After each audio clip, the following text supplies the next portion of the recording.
मन मलक ज़ा रहम महरम मिन्हु आताका अलैहि, जो शख्स किसी जी रहम महरम का मालिक बन जाए तो जी रहम महरम रिश्तेदार मालिक पर आज़ाद हो जाता है। अजीज तलबा, गुज़िश्ता मजलिस में इस इबारत पर तफसीली गुफ्तगू हो चुकी। आज की इस मजलिस में इस इबारत के तहत दो अहम फ़ायदे पर गुफ्तगू करनी है। चुनांचे फ़ायदा ऊला, क़राबत की अक़साम सलासा मआ अहकाम। याद रखें, क़राबत की 3 किस्में हैं। किस्म अव्वल क़राबत क़रीबा, ख़्वाह बतरीक़े असलिया हो, जैसे माँ बाप दादा दादी ऊपर तक, ख़्वाह बतरीक़े फ़रइया हो, जैसे बेटा बेटी पोता पोती व इंसफलू नीचे तक। क़राबत क़रीबा का हुक्म यह है कि अगर कोई शख्स क़राबत क़रीबा के अफराद में से किसी फ़र्द का मालिक बन जाए तो मालिक बनते ही ये रिश्तेदार आज़ाद हो जाएगा और इसमें किसी का कोई इख्तिलाफ नहीं है।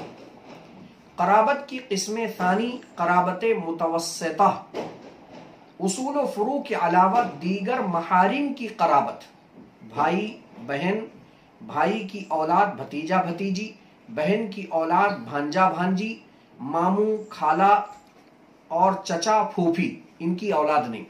ये सारे अफराद क़राबत मुतवस्सिता में।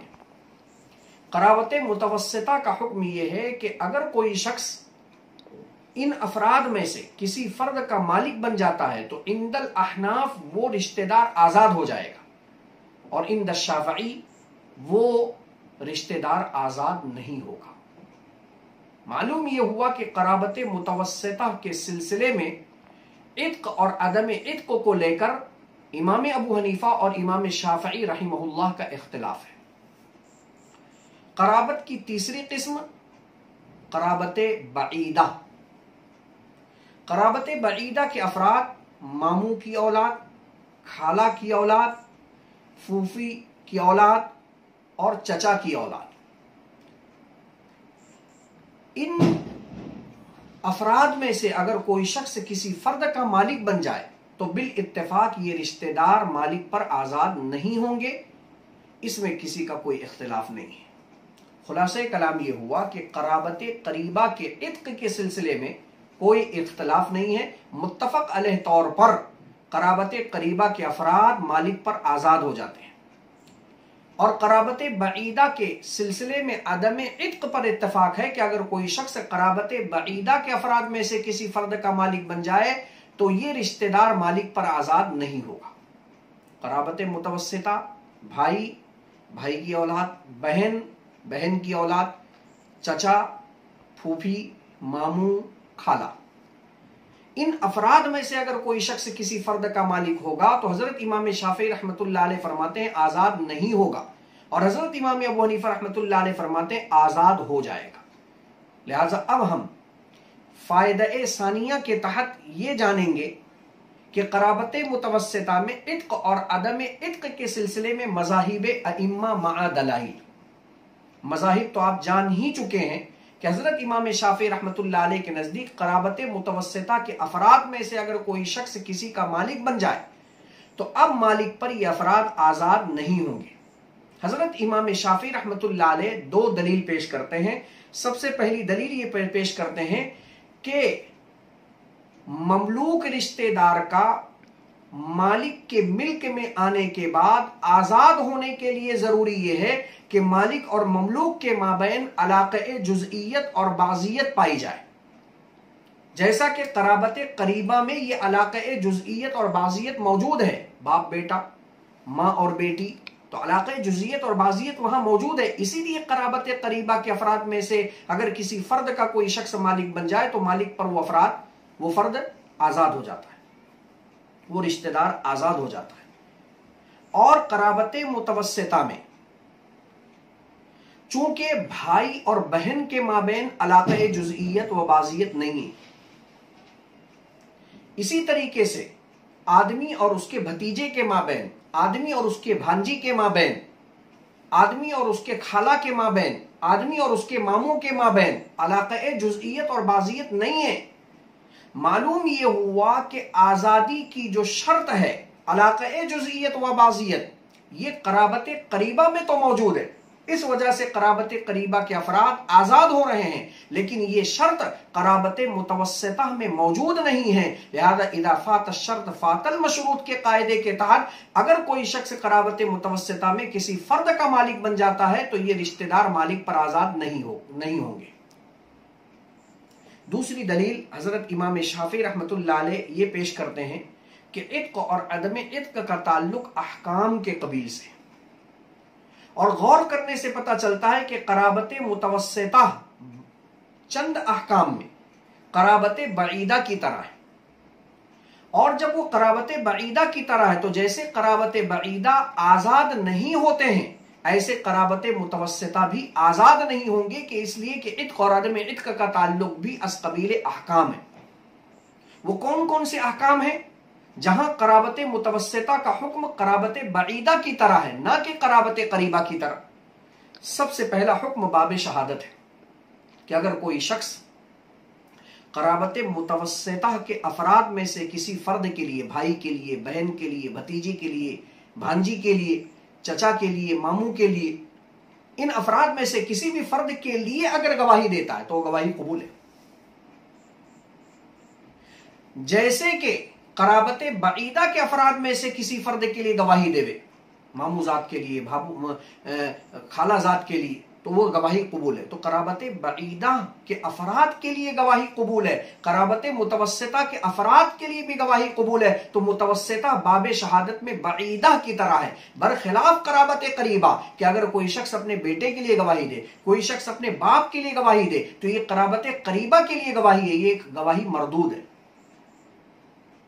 मालूम यह हुआ कि बाब शहादत में कराबत मुतवस्सिता का हुक्म कराबत बईदा की तरह है।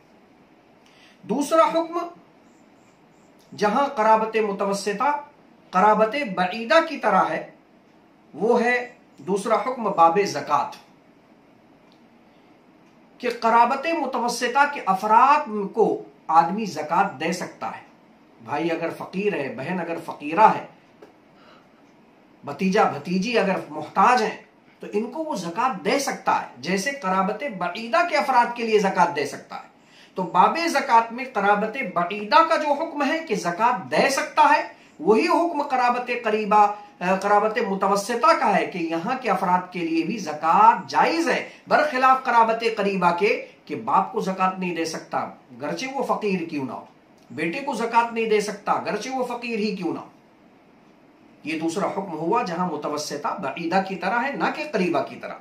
तीसरा हुक्म बाब क़िसास, कि कराबत मुतवस्सिता बईदा की तरह है बाब क़िसास में, कि मुतवस्सिता व बईदा में से अगर कोई शख्स किसी फर्द को कत्ल कर देगा तो यहां क़िसास जारी होगा। भाई ने भाई को मार दिया, भाई ने बहन को मार दिया, क़िसास जारी होगा। कराबत बईदा के अफराद में से मामू जात ने खाला जात को मार दिया, या किसी ने अपने जो है ना फूफी जात को मार दिया, तो यहां क़िसास जारी होगा।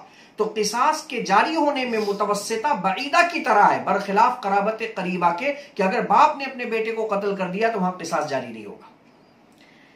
चौथा हुक्म बाबे निकाह, कि मुतवस्सिता बईदा की तरह है, बाबे निकाह में मुतवस्सिता बईदा में से हर एक दूसरे की बीवी से बादत तलाक वल इद्दा निकाह कर सकता है। भाई की बीवी तलाक शुदा हो गई, इद्दत गुजर गई, तो आदमी अपने भाई की बीवी से निकाह कर सकता है। तो यहां हर शख्स अपने दूसरे रिश्तेदार की बीवी से बादल तलाक वल इद्दा निकाह कर सकता है, बरखिलाफ कराबत करीबा के कि वहां कोई शख्स किसी की बीवी से बादत तलाक वल इद्दा भी निकाह नहीं कर सकता है। मालूम यह हुआ कि बाबे निकाह में मुतवस्सिता का हुक्म बईदा की तरह है, ना कि करीबा की तरह। ये 4 अहकाम में मुतवस्सिता बईदा की तरह है। इसको इमाम शाफी ने साबित कर दिया और इस्तदलाल किया कि ये 4 अहकाम के कबील से हैं चारों मसाइल। ऐसे ही इत्क और अदम इत्क का ताल्लुक भी अस कबील अहकाम है। लिहाजा जब 4 अहकाम में मुतवस्सिता बईदा की तरह है तो बईदा में जैसे इत्क यानी आजादी नाफिज नहीं होती है, ऐसे ही मुतवस्सिता के अंदर भी आजादी नाफिज नहीं होना चाहिए। हजरात अहनाफ जो ये फरमाते हैं कि क़राबत मुतवस्सिता के अफराद में से अगर कोई शख्स किसी का मालिक बन जाए तो ये रिश्तेदार उस मालिक पर आजाद हो जाएगा, मालिक बनते ही आजाद हो जाएगा, चाहे उसने आजादी का इरादा किया हो या ना किया हो। हजरात अहनाफ की दरअसल एक हदीस पाक दलील है जो दारे कुतनी के अंदर आई है। अन इब्न अब्बास रज़ियल्लाहु तआला अन्हुमा जाअ रजुल युक़ालु लहू सालिहुन बिअख़ीही। हजरत अब्दुल्लाह इब्न अब्बास रज़ियल्लाहु तआला अन्हु बयान फरमाते हैं कि आप सल्लल्लाहु अलैहि वसल्लम के पास एक आदमी आया जिसको सालिह कहा जाता था। फ़क़ाल या रसूलल्लाह सल्लल्लाहु अलैहि वसल्लम इन्नी उरीदु अन अअतक़ अख़ी। अल्लाह के नबी सल्लल्लाहु अलैहि वसल्लम, मैं चाहता हूं कि मैं अपने भाई को आजाद कर दूं।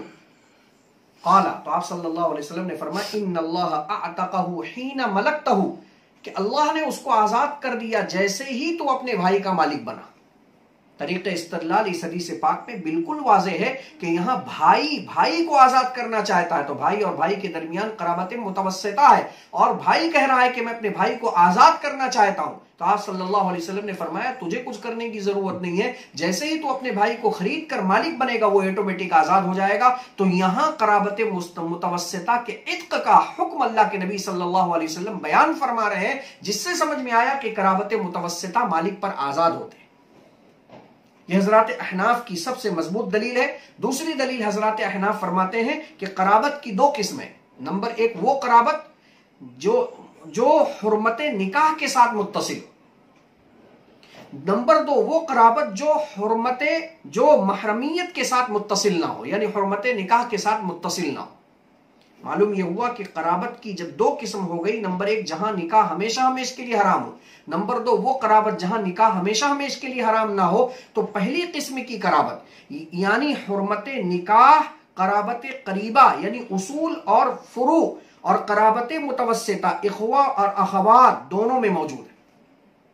जैसे निकाह बाप और बेटी में नहीं हो सकता, बेटे और मां में नहीं हो सकता, ऐसे ही निकाह भाई और बहन में भी नहीं हो सकता। इसलिए इत्क को भी दोनों में नाफिज किया जाएगा। क़राबत क़रीबा में इत्क के नाफिज होने की इल्लत जुज़ियत और बाज़ियत नहीं है, हुर्मत निकाह है। वो इल्लत क़राबत मुतवस्सिता में भी मौजूद है। लिहाजा जैसे क़राबत क़रीबा में महरमियत वाली इल्लत मौजूद है तो इत्क नाफिज हो रही है, ऐसे ही क़राबत मुतवस्सिता में भी हुर्मत निकाह का माना मौजूद है। लिहाजा यहां पर भी इत्क नाफिज होगी। लेकिन ये क़राबत यानी महरमियत का माना क़राबत बईदा में मौजूद नहीं है। यही वजह है यह है कि वहां इत्क नाफिज नहीं हुई। हजरत इमाम शाफी रहमतुल्लाह अलैह के दलील का जवाब सुन लीजिए।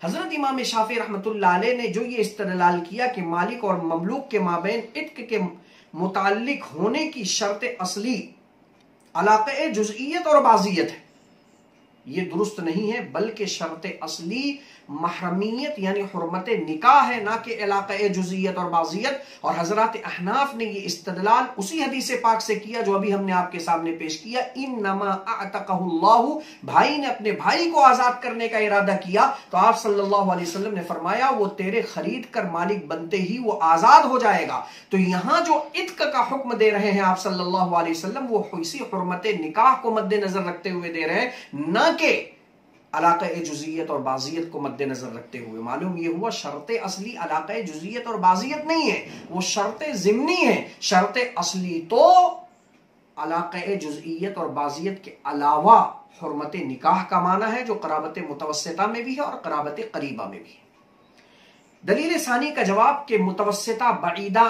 की तरह है 4 अहकाम में, लिहाजा इत्क और अदम इत्क में भी मुतवस्सिता बईदा की तरह होनी चाहिए। इसका जवाब यह है कि हजरत इमाम शाफी रहमतुल्लाह अलैह ने जो 4 मसाइल हमारे सामने पेश किए, हम भी एक्सेप्ट करते हैं कि उन 4 मसाइल में, उन मसाइल अरबा में यकीनन मुतवस्सिता बईदा की तरह है, क्योंकि उन्होंने उसको शरीयत से साबित करके हमारे सामने पेश कर दिया। तो हमने भी समिअना व अताना कह दिया।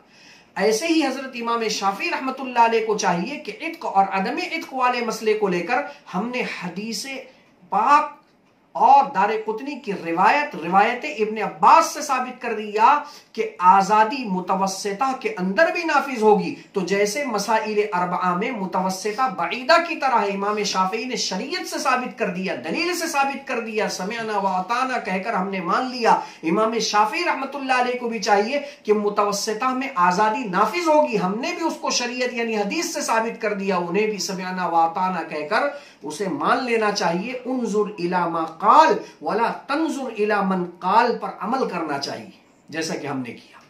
लेकिन हजरत इमाम शाफी ने ऐसा नहीं किया। अजीज तलबा, बिहम्दिल्लाह व बिऔनिल्लाह व बिफज़लिल्लाह असबात पर हमारा मुकम्मल बयान हो चुका। इंशाअल्लाह आइंदा कल से हज्ब पर हम इंशाअल्लाह गुफ्तगू करेंगे।